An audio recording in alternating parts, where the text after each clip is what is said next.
I'm Sienna, the kid. I'm Sarah, the mom.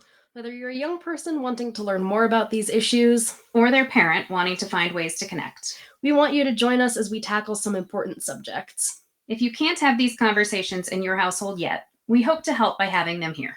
Welcome to Queer Kid, Straight Mom. Let's talk.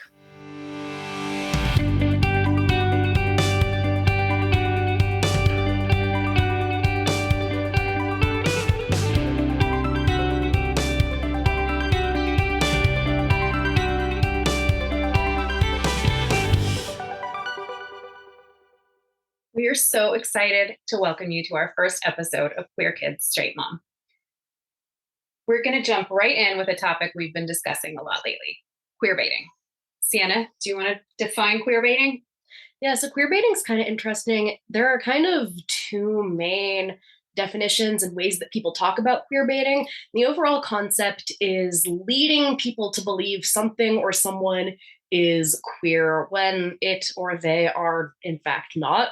So there's two main ways that manifests. One is in media, so books, movies, TV, that kind of thing. And then the other one is with people like celebrities or artists. So we had a conversation the other day that I thought was really interesting. You said the root of a lot of your problems was people thinking they know more about you than you do. And one of the examples that you gave was people expecting you to be more masculine because you're non-binary, even though it doesn't mean that you're always going to act more masculine. And one of the people that you experienced this with was a girlfriend who was your age. And I thought that was really interesting because I, as a parent, part of a different generation, tend to think that the people that make those sorts of generalizations in sort of misinterpreting how people should express themselves are older. But this was somebody your age. Well, just interestingly, it was also my ex-girlfriend was also trans, which really makes it interesting. Right. It is interesting. But instead of older people who do it because they're less informed, we're talking about young people. So that kind of struck my attention. And then maybe it's just a frequency illusion thing where I'm thinking it's everywhere just because I'm paying attention to it. But a series of things happened shortly after that got me thinking about even young people right now making assumptions of what somebody's gender or sexuality expression should look like because of how they've identified themselves or just the perception of how they identify themselves, and then acting surprised or offended when that's not what happened. So the first thing that happened, you and I relate to the game, but we just watched the brilliant show Heartstopper. And shortly after, I saw this whole social media hoopla where one of the stars, Kit Connor, was accused of queer baiting because this video appeared of him walking down the street holding hands with a woman. And all of these people that had assumed that he was gay, even though he's never come out as being gay, felt like he had led them on. Then a few days after that, I saw a PFLAG discussion online about queer baiting. Here they were talking about the same thing. It was called Queer Baiting, Rainbow Washing, or Bi Erasure. Let's discuss. It was a really interesting conversation and really relevant to all of these things that had just come up. The panel kind of talked about how queer baiting originated as something that people attributed to movies or TV shows that implied that there was going to be a gay storyline, or maybe that a character was gay, but that person didn't turn out to be. And people that had been following the show because they thought they were going to see this representation were really disappointed. I thought that was really interesting because what I had just seen in the news about queer baiting was directed at a person, and that person in real life. And then shortly after that, I saw that Maya Hawke from Stranger Things, because she plays a lesbian on that show and also in this movie Do Revenge that just came out, but has only been seen dating men in real life. She's also been accused of queer baiting for the same reason. People thought, oh, you've represented yourself this way on the screen, and so we expect that of you in real life. So with all this at the front of my mind, I'm really excited to have this conversation with you. I'm really interested in this idea that with all the new acceptance that LGBTQ plus teens have in society, that they could be getting pushback and criticism, not just from like old conservatives, but from their peers. So in the case of Kit Connor and Heartstopper and Maya Hawke in Stranger Things. They both play these incredibly likable LGBTQ characters, and they play them really well. Like, I can't imagine another person playing those roles because you're in the age demographic that these shows are like most targeting. Do you feel like those roles should have to be authentically filled by people who are queer?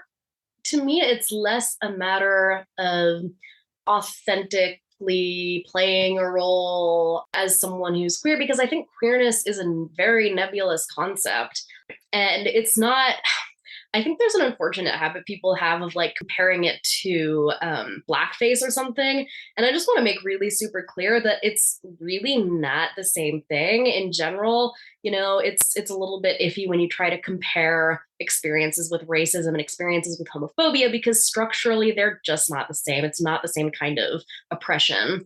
Right? There's a whole history of blackface. And what that means. And if you look at vaudeville theater and the way it was kind of inherently meant to be a mockery of blackness, that when you talk about a straight actor playing a queer role, it's just not the same thing. And so I want to make sure that we're not making that kind of comparison, because it's also, again, like I said, it's really super nebulous. There's not just gay and not gay, and that's your dichotomy. You've got a whole spectrum of identities. You've got gay people, you've got asexual people who might not have ever been in a relationship with anyone, might not have been in a sexual relationship with anyone. You might have bisexual people who've only experienced relationships with one gender.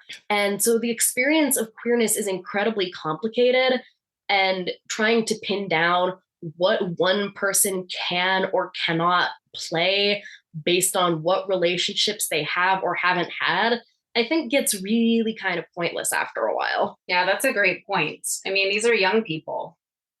Just because they have only dated one gender or have only been seen walking perhaps down the street with a friend, who knows? The first thing you asked me when I told you I had seen that story about Kit Connor was, how old is he? And I said 18. And then we were talking about how that's your brother's age. Mhm. And I had this little bit of mama bear feeling of like, I can't imagine my son having to like figure out who he likes and who he wants to date and who he's attracted to in the eyes of the world at the age that he is right now. Right. I mean, that's the thing. Like, we make such a big deal of you can have time to figure out your identity, and it's okay to be questioning. And to suddenly throw all that out the window just because this kid was in a TV show, like, he's still a kid. And to be honest, you shouldn't be filming a kid walking down the street with his maybe girlfriend in the first place, especially not so you can attack him over the fact that he might be dating a girl on Twitter. Like, that's ridiculous. Yeah, it's pretty crazy. My interpretation, as I said before, is that a lot of these are not old people who are inflexible in their thinking, but young people who I expect to be much more accepting of uncertainty. Another young famous person who has gotten a lot of attention from other young people is Harry Styles, who they talked about in that discussion that I watched online, that because he often chooses to present himself as, you know, dressing in more feminine clothing, that some people feel like, okay, if you're not really transgender, if you're not actually gay, we feel like you're presenting yourself as part of our community to gain publicity when you don't actually have a right to do that. What's your take on that? Okay, so to me, it's not exactly a matter of whether or not you have the right to do this. To me, it's a matter of the way people treat him doing it. Because to me, it seems that he is dressing up specifically for photo shoots to get publicity about what may or may not be an identity he holds. And, you know, it's a real person, and I don't want to say that he does or doesn't hold an identity because I don't know him. But he is taking something that has been a part of the queer community for as long as the community has existed, that people have done before, and frankly have done better. And he's getting a lot of attention for it because he's a young, attractive white man. And That's what bothers me most of all, is that he's not doing something original or impressive or creative. It feels to me like he's a pretty typical artist, and all this publicity around, oh, he wears dresses sometimes, is not necessarily about authentic expression, but about gaining publicity and gaining attention, and frankly, taking it away from the people who maybe deserve more credit, who put themselves more at risk when they do something like that, like Black gay men and Black transgender women who face really high rates of violence and yet continue to express themselves authentically every single day because it's not a choice for them. And so to kind of slip in and out of an identity for photo shoots, regardless of whether or not it is an identity that you hold, feels a bit disrespectful to me. That's my main problem with Harry Styles. So, do you consider that with Harry Styles to be something you would call queer baiting? No, I mean, I actually really like what you said at the beginning from that panel about how queer baiting originally was meant to describe media, because, yeah, to me, that's what the big problem is with queer baiting, is media that sort of strings people along, trying to tell them that, oh, keep giving us your money and keep watching this because maybe at some point it'll be gay. I think that human beings have every right to experiment with their identity and to not be sure of their identity. And just because someone happens to be in the public eye doesn't mean that they suddenly forfeit their right to do that or forfeit their right to privacy. When you're creating a piece of media that is designed for consumption, the way our mass media like TV and movies are, at that point, you have to think about what your choices are telling the audience. When you do that to an audience, when you string them along, knowing that you're never going to make a queer storyline, but wanting to keep them engaged with the show, that is a conscious choice that you don't have the right to make for your audience. And that to me is where the term queer baiting is really significant. So, having defined queer baiting as such, mostly directed towards a piece of media, what are some examples that you think are shows or movies that are truly guilty of queer baiting? So, full disclosure, I tend to see credible explanations of why people find a show or movie or something to be queer baity and then not watch it because I'm like, that's not worth my time. So, I haven't really engaged personally with a lot of the media that people are talking about as queer baiting. The one that jumps out to me that I have seen is the BBC Sherlock, which is the one that has Benedict Cumberbatch in it playing Sherlock Holmes, and it goes on for like, I don't remember the season structure exactly, but for episodes and episodes it's making constant comments about, oh, are you guys in love, oh, are you guys dating, and they're casting each other significant looks, and oh, he treats him differently than he treats anyone else in the world, they have a special connection, on and on and on and on, and oh, look, now they're married to other people. And to be honest, like, that is a whole separate thing, the idea of just inserting female characters to be love interests so that something doesn't look too queer. I think we could have a whole other episode on that. But yeah, it was something I experienced myself as I was watching. I was like, well, I mean, maybe it'll be queer at some point because this seems really gay. Like, this seems gay. On and on and on. And that's another problem that comes up with queer baiting, is ultimately it starts gaslighting the audience. It starts saying, well, no, it's not gay. Look, they have other love interests. Like, I don't know what you're talking about. There's nothing gay here. And you're like, but I know I saw that. I swear I saw gay. And like, I'm not making this up, right?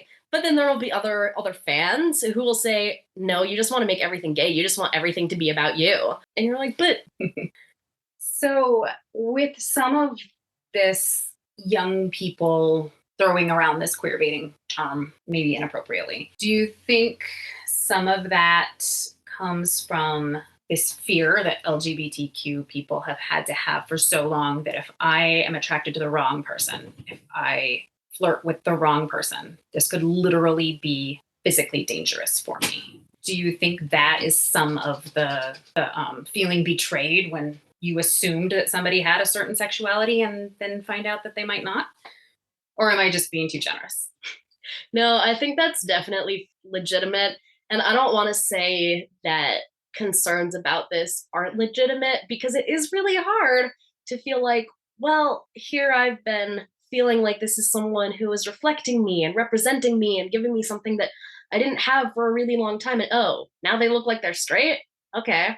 But to me, there's a distinction. We were talking about Kit Connor going to Pride. And my response was, I genuinely don't care if he's straight and he goes to Pride. I want you to come along to Pride. I like having you with me. I went to Pride this summer with one of my close friends who is straight, and I don't see that as her or you trying to take over my space. I see that as an expression of support.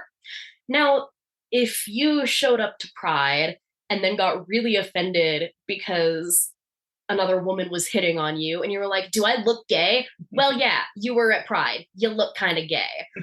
um, like, if you insert yourself into a queer space and then take offense at the idea that someone might think you're queer, that is very problematic. But I genuinely see absolutely none of that from Kit Connor or any of these other people. I see people exploring themselves, and I see people trying to be supportive of their friends. And I personally don't have a problem with that. Yeah. So you are in a happy relationship, and if that relationship ended, God forbid, because we love your girlfriend, but say you guys broke up and because you're bisexual, you started dating a guy. Do you feel like your friends, the people around you, would act weird about that? Do you think you would get like, wait, what? Even from people that know you're bisexual? Like, are people just thrown in general when they've assumed they know what somebody's sexuality is better than that person knows themselves? I said that to KJ the other day when we were arguing about how attractive the guy from the video game is. And I was like, dude, I think like I'm actually attracted to men. I think I have more points, more credibility when it comes to determining how attractive a man is than you do. And he was Then like, you're straight, brother. and he was like, wait, what? And I was like, I mean, yeah, like I don't find most guys attractive, but if I found a guy that I really liked, I would totally date him. It's not like I'm like, no, no men ever. And he was totally thrown for a loop. Hmm. And he works very hard to be supportive. Like he's lovely, but yeah, I think there would be an element of that. And I do think that I would feel a little bit uncomfortable just in the sense of presenting myself as queer is a very important part of my kind of defense mechanisms around queerness. Being unapologetically out and visibly queer is a way of kind of saying, say something, I dare you. And I lose that if I am in a relationship with a guy. And like, to be clear, it wouldn't be a straight relationship because I'm non-binary, but because people tend to assume that I am female, it would be perceived as a straight relationship. And I would feel that my identity would be kind of pulled away from me in the eyes of the people around me, even the people who are very supportive. So, for the people who do consider their gender or sexuality a very important part of their identity, I think that is part of the backlash when they see a famous person maybe behaving in ways that suggest that they might be LGBTQ, but not wanting to say that they are or aren't. That feels like a betrayal in some way to people that feel like this is such a part of my identity and I've claimed it and I've owned it and I take backlash for it sometimes, but I'm doing this, I'm willing. What do you say to that? Does that bother you when you see a famous person not wanting to claim that identity? I mean, that was kind of my point about Harry Styles, is that it seems that there's an element of only wanting to claim an identity when it's convenient or when it gets attention. And I want to be really clear about this. Like, again, I don't know Harry Styles. For all I know, he has all sorts of stuff going on in his personal life where he is claiming a queer identity. And I don't know that. It's entirely my perception when I say this. But it does feel that, like, oftentimes there's an element of I want to claim queer iconography and kind of queer symbols when it's convenient for me and when I know it's safe. And then When it's not, I don't have to be involved. And yeah, for people who live their queerness every single day, I totally understand how that can feel really unfair, especially for groups like transgender women who oftentimes have very few resources, are completely unable to hide their queerness, and are often violently attacked for it. I completely understand how it can feel almost violent to have people slipping in and out of that identity. Do you think there's an element of the fame that makes it a little bit more sympathetic, that everybody's watching you explore this identity and it's terrifying to claim it, because what if you lose roles because of it? What if, I mean, we know that people say nasty things on social media to famous people all the time, and they have to have a thick skin. But is there any forgiveness for that, or do you feel like they owe it as potential ambassadors to the LGBTQ community to be as brave as you have? I think there's kind of two different levels there. You've got one level of, yes, it's hard to be a celebrity. I would not want to be a celebrity personally. I could not deal with that. Yeah, there's all sorts of terrible stuff that celebrities have to deal with. But on a very, very personal level, typically someone who does not embrace a label as a celebrity isn't necessarily going to face the same level of violence that people do on a day-to-day basis. Like, people might say nasty things to them, but people are going to hesitate to actually do anything to them because they're so in the public eye. They have so much protection. Harry Styles is a white guy who, just generally is a lot less risk of violence than a lot of other marginalized groups. And so when it comes to that more immediate level of danger, it's that level that I find more problematic when it comes to not being willing to embrace an identity. Yeah, that makes sense. Is there anything else that you feel like, on the topic of queer baiting, this is something people should know from your perspective? I guess the main thing is just, if we return to the case of Kit Connor, he is playing a bisexual character. The fact that he might be dating a girl does not make him not queer. And there is just this huge amount of biphobia underlying all of these assumptions. Like, that is completely counterproductive to the entire movement for queer acceptance, that one decision that you make in your life regarding a romantic or sexual relationship must be defining for your entire life. Again, like, he's a kid. A relationship that you choose when you're 18 should never, ever define your life. That is true for straight people as well. All right. Well, this has been a great conversation. I love discussing these things with you and getting your perspective. That's the whole point of this podcast, is because we're coming from different viewpoints, different ages, different demographics. I think it's really interesting to be able to tell you how this looks to me and potentially other moms my age, and then to get some definitions and some explanations and questions answered from you. So we hope you enjoyed it, and would love to have you join us next time for our next conversation. We hope you enjoyed our first episode of Queer Kids, Straight Mom. We've had a great time talking. We hope you've learned something and enjoyed the time you spent with us. We'll be back in 2 weeks, which puts us on Halloween. So we're going to do a special episode with that in mind. For Halloween, we are going to talk about queer coding in horror movies, which is a topic I really enjoy, and I hope you will too. If you'd like to see more from us, please consider following us on Instagram and Facebook at queerkid.straightmom, Twitter at queerkidstraightmom, that's straight with an 8. And if you have anything that you would like us to talk about on one of our next episodes, any questions or topics you'd like covered, please feel free to leave a comment on any of those social media pages. If you would like to help us support us, you can rate and review us on whatever platform you're listening to us on. And if you would really like to help us out, we have a Patreon under Queer Kids Straight Mom. Thanks so much. Keep talking, keep listening, be kind, and we'll catch you next time.